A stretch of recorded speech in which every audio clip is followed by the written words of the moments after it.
Halls of Torment.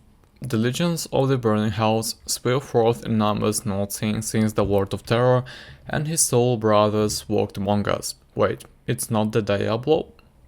Halls of Torment nails the early Diablo atmosphere so well, from the retching of the innumerable skeletons to the scorched ground beneath your feet, that you'll swear you loaded up a remake of the first two games. The gameplay is obviously completely different, especially early on, where you'll be losing constantly to make a small bits of progress towards consequent as the stage. As with any good roguelite, you'll be some overcoming challenges you couldn't imagine meeting before with your quick list, stockpiling strength.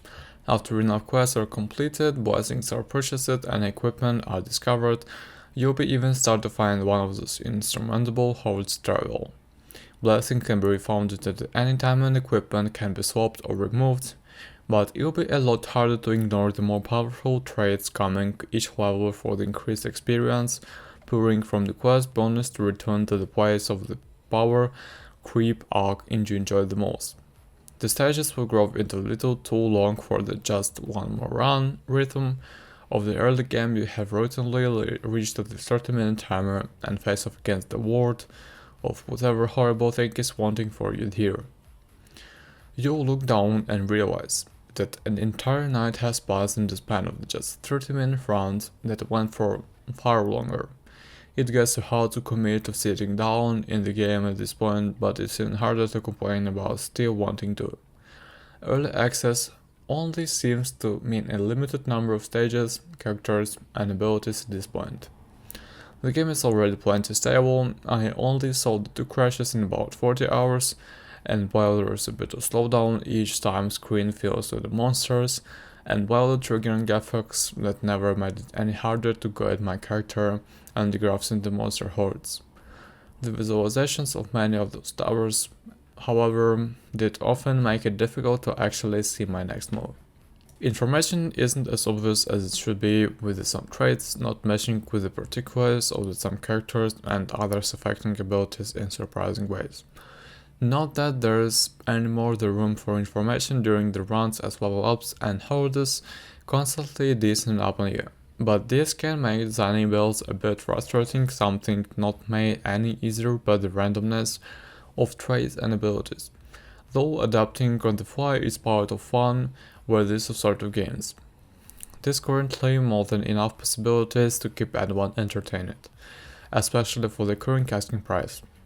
Even if the promised updates, one of which is planned to hit the beta branch of this every day, never came, I'd still be awfully hard to complain about the Halls of Torment have to offer.